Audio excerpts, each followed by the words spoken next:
ये हमारी स्मृति की वापसी है, हमारी अस्मिता का पुनर्जागरण है, हमारी स्वाभिमानी सभ्यता का पुनः उद्घोष है।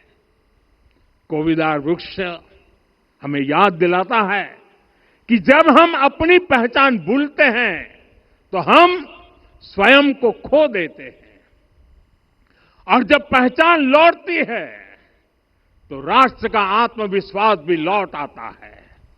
और इसलिए मैं कहता हूं, देश को आगे बढ़ना है तो अपनी विरासत पर गर्व करना होगा। साथियों, अपनी विरासत पर गर्व के साथ साथ एक और बात भी महत्वपूर्ण है, और वो है गुलामी की मानसिकता से पूरी तरह मुक्ति। आज से 190 साल पहले 190 साल पहले साल 1835 में 1835 में मैकाले नाम के एक अंग्रेज ने भारत को अपनी जड़ों से उखाड़ने के बीज बोए थे। मैकाले ने भारत में मानसिक गुलामी की नींव रखी थी। 10 साल बाद यानी 2035 में उस अपवित्र घटना को 200 वर्ष पूरे हो रहे हैं।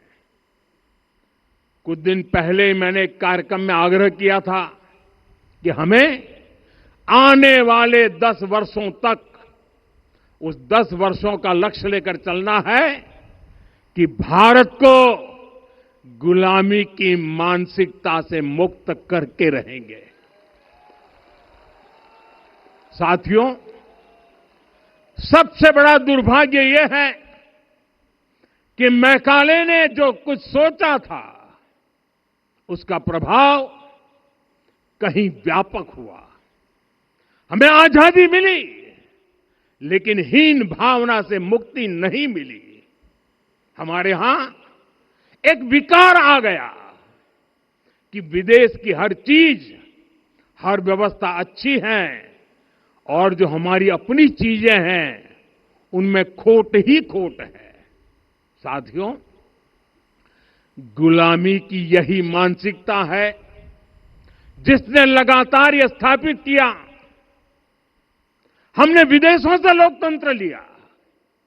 कहा गया कि हमारा संविधान भी विदेश से प्रेरित है, जबकि सच ये है कि भारत लोकतंत्र की जननी है, मदर ऑफ डेमोक्रेसी है।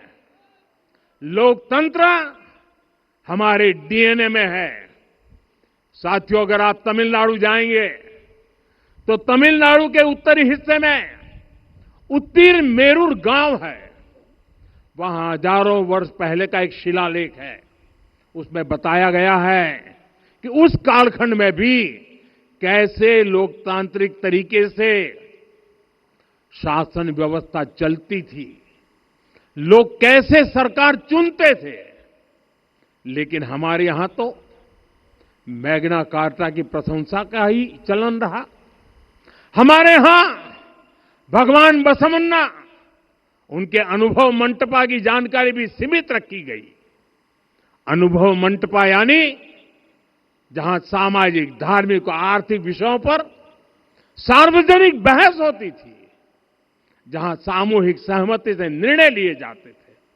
लेकिन गुलामी की मानसिकता के कारण इस भारत की कितनी ही पीढ़ियों को इस जानकारी से भी वंचित रखा गया।